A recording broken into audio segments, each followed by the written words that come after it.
Hello friends, आप देख रहे हैं लॉग इन चैनल। मैं हूं सुप्रीम मणि शुक्ल। हम यहां पर बिहार जुडिशरी से रिलेटेड इम्पोर्टेंट वीडियोस ला रहे हैं आपके लिए। एक पूरी सीरीज चल रही है।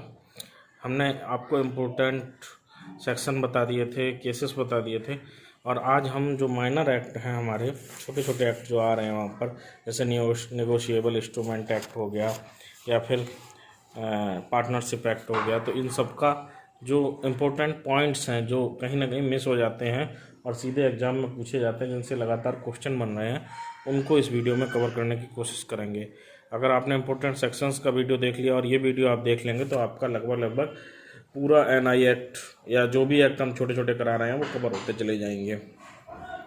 आप ही लोगों ने डिमांड की थी कि कुछ ऐसे वीडियो भी बने जो सेक्शन के अतिरिक्त हों, तो हमने कोशिश की है कि एनआई एक्ट के वो पॉइंट्स आपके सामने रखें जो पूछे जाते हैं सीधे एग्जाम में।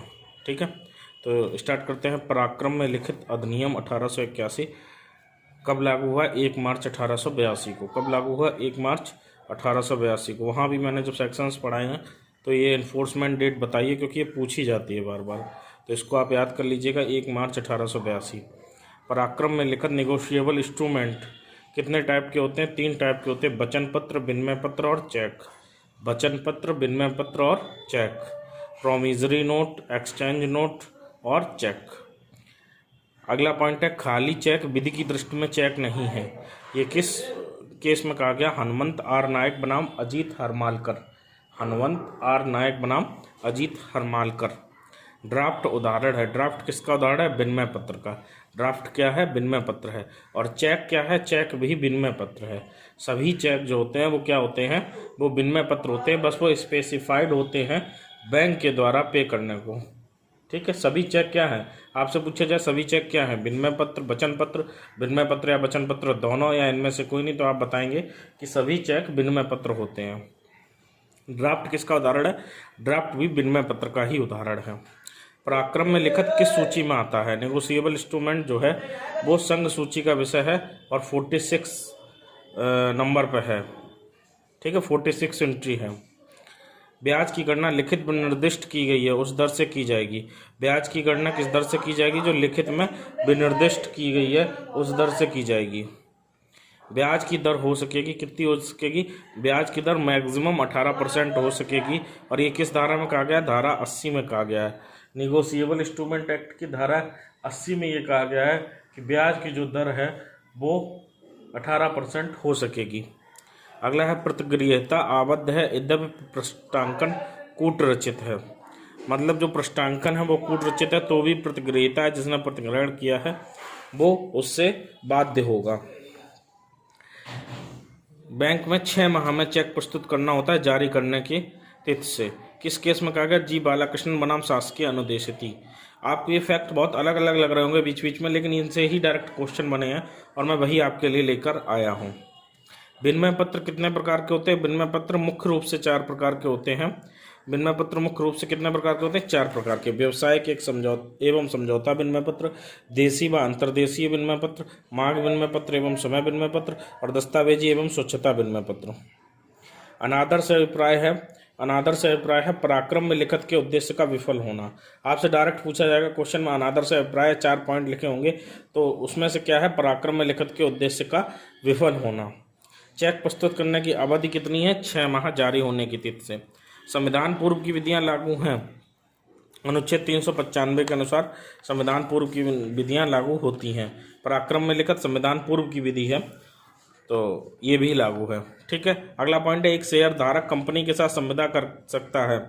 सोलोमन वर्सेस सोलोमन के केस में कहा गया है। आपने कंपनी लॉ में भी ये चीज़ पढ़ी है और यहाँ भी ये चीज़ आई है पराक्रम में लिखित में भी। एक शेयर धारक कंपनी के साथ संविदा कर सकता है। Solomon versus Solomon. अगला पॉइंट है भारतीय पराक्रम में लिखित आंग्ल विधि के नियमों पर आधारित है। शंभुनाथ बनाम जदुनाथ चटर्जी के केस में कहा गया भारतीय पराक्रम में लिखित आंग्ल विधि के नियमों पर आधारित है। शंभुनाथ बनाम जदुनाथ चटर्जी के केस में कहा गया। पृष्ठांकन की परिभाषा धारा 15 में दी गई है। पृष्ठांकन की परिभाषा किस में दी गई? धारा 15 में। अनुग्रह दिन रियायत 3 दिन की रियायत। अनुग्रह दिन में रियायत कितने दिन की होती है? 3 दिन की। पराक्रम में लिखित का अनादरण स्वीकृत के द्वारा अनादरण और अस्वीकृत के द्वारा अनादरण। अनादरण दो तरीके से हो सकता है, एक तो लेने से ही इनकार कर दिया जाए, एक लेकर उसका पालन ना किया जाए। तो कितने तरीके से हो सकता है? दो तरीके से अनादरण हो सकता है, स्वीकृत के द्वारा अनादरण और अस्वीकृत के द्वारा अनादरण। पराक्रम में लिखित क्या है? कंपनी के अंश भी पराक्रम में लिखित है और पोस्टल ऑर्डर भी पराक्रम में लिखित है। ICA सेक्शन 68 की अनुपूरक धारा कौन सी है? धारा 26।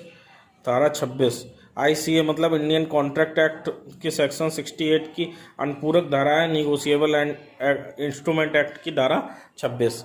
चेक को क्रॉस करके उसे सुरक्षित किया जाता है, चेक को क्रॉस करके उसे सुरक्षित किया जाता है। अगला पॉइंट है, हर एक पाश्चिक पक्षकार के लिए पूर्विक पक्षकार मूल ऋणी होगा। किस धारा में कहा गया? धारा 40 में कहा गया। अगला पॉइंट है, निरंक पृष्ठांकन को पूर्ण पृष्ठांकन में बदलना। धारा 49, धारा 55 और धारा 94। अगला पॉइंट है, वचन पत्र के लेखक का दायित्व किस धारा में दिया गया? धारा 32 में। पृष्ठांकन का दायित्व किस धारा में है? धारा 35 में। अगला पॉइंट है, वचन पत्र के प्रकार। तो वचन पत्र दो प्रकार के होते हैं। अगला पॉइंट है, आंशिक पृष्ठांकन वर्जित है। धारा 56 में। आंशिक पृष्ठांकन किसमें वर्जित है? धारा 56 में। नेक्स्ट पॉइंट है, खाते में निधियों की पर्याप्तता आदि के कारण चेक का अनादरण। धारा 135 में। खाते में निधियों की अपर्याप्तता आदि के कारण चेक का अनादरण। धारा 135 में। और इसका दंड कितने में दिया गया? धारा 138 में कारावास बताया गया, 2 वर्ष का कारावास। धारा 138 में कारावास बताया गया, 2 वर्ष का कारावास। युक्त समय का वर्णन किसमें किया गया? धारा 100 में। युक्त समय का वर्णन धारा 100 में। टिप्पण कब प्रसाक्ष्य के समतुल्य होगा? धारा 104 का में बताया गया है कि टिप्पण जो है वो कब प्रसाक्ष्य के समतुल्य होगा। धारा 118 में किस बारे में अवधारणा की जाएगी? प्रतिफल के बारे में अवधारणा की जाएगी, तिथि के बारे में अवधारणा की जाएगी, अवयस के बारे में अवधारणा की जाएगी और अस्वस्थ के बारे में अवधारणा की जा सकती है। प्रसाक्ष्य के अंतर वस्तुओं का वर्णन धारा 109 का में है। प्रसाक्ष्य के अंतर वस्तुओं का वर्णन धारा 109 का में है। क्रॉस किया हुआ चेक धारा 100। क्रॉस किए हुए चेक से संबंधित धारा कौन सी है? धारा 100। धारक के पक्ष में अवधारणा धारा 139। धारक के पक्ष में अवधारणा धारा 139 में। कंपनियों द्वारा कारित अपराध धारा 141। कंपनियों द्वारा कारित अपराध धारा 141 में। सम्यक अनुक्रम धारक की परिभाषा किसमें दी गई? धारा 9 में। अंतर्देशीय लिखित धारा 11 में। पराक्रम में लिखित धारा 13 में। परक्रामण धारा 14 में। सामान्य ढंग से क्रॉस किए गए चेक का वर्णन धारा 128 में। परिस्थितियां जिसमें पराक्रमण के अनादर की सूचना आवश्यक है धारा 98 में। अगला है, टिप्पण के संबंध में आवश्यक उपबंध। टिप्पण को इंग्लिश में कहते हैं नोटिंग। नोटिंग के संबंध में आवश्यक उपबंध किसमें है? धारा 99 में। धारा 138 में कारित अपराध समनीय है और असंज्ञेय हैं। कैसे हैं? धारा 138 में कारित अपराध समनीय और असंज्ञेय। लेखीवाल व जिक्रीवाल के बारे में प्रावधान धारा 7 में है। धारा 8 में। सम्यक अनुक्रम धारा हम पढ़ चुके हैं, धारा 9 में है। पराक्रम में लिखित के पक्षकारों को दायित्व से मुक्ति धारा 82 से 90 में दी गई है। किस प्रकार से होगी? निरस्तीकरण द्वारा और भुगतान द्वारा। पराक्रम में लिखित के पक्षकारों की मुक्ति किस प्रकार से होगी? निरस्तीकरण द्वारा और भुगतान द्वारा। अगला पॉइंट है, पराक्रम में लिखित के प्रस्तुत करना चाहिए, युक्त समय के अंदर प्रस्तुत करना चाहिए। पृष्ठांकन धारा 15 में बताया गया है। संदिग्धार्थी लिखित धारा 17 में। परिपक्वता धारा 22 में। अनुग्रह दिवस परिपक्वता धारा 22 में। परक्रामण धारा 14 में। मांग पर देय लिखित धारा 19 में। निरंग पृष्ठांकन धारा 16 में है। निरंग पृष्ठांकन किसमें है? धारा 16 में। धारक धारा 8 में है और अविकरण धारा 27 में है। अगला पॉइंट है, संदाय के लिए उपस्थापन होगा कारोबार के प्रायिक समय के दौरान। संदाय के लिए उपस्थापन कब होगा? कारोबार के प्रायिक समय के दौरान। मतलब जब जैसे जो चेक है या फिर जो भी पराक्रम में लिखित नेगोशिएबल इंस्ट्रूमेंट है उसका संदाय होना है, तो ऐसा नहीं है कि छुट्टी वाले दिन आप प्रेजेंट कर रहे हैं। आप कब प्रेजेंट कर रहे हैं? कारोबार के प्रायिक समय के दौरान। अगला पॉइंट है, धारा 142 में संज्ञान लेने की शक्ति है प्रथम वर्ग न्यायिक मजिस्ट्रेट से अन्योन्य पंक्ति के न्यायालय में। 142 में संज्ञान कौन ले सकता है? फर्स्ट क्लास मजिस्ट्रेट से अन्योन्य किस्म के मजिस्ट्रेट के न्यायालय द्वारा। अगला पॉइंट है, कोई भी वस्तु के लिखित के धारक को अधिकार है वह वस्तु की दूसरी प्रति प्राप्त कर सकता है। अगला पॉइंट है, निरंक पृष्ठांकन का पूर्ण पृष्ठांकन में संपरिवर्तन हो सकता है। निरंक पृष्ठांकन का पूर्ण पृष्ठांकन में संपरिवर्तन हो सकता है। अगला पॉइंट है, मृतक द्वारा लिखित पृष्ठांकन को विधिक प्रतिनिधि परिक्रमित नहीं कर सकता। चेक की परिभाषा धारा 6 में दी गई, धारा की 8 में दी गई, परिधान द्वारा धारा 47 में बताया गया। परिक्रामण कौन करेगा, धारा 51 में बताया गया है। प्रतिभूत धारा 39 में बताया गया है। निरंक पृष्ठांकन, जिसमें पृष्ठांकन करता केवल अपना नाम हस्ताक्षरित करता है, उसे कहते हैं निरंक पृष्ठांकन।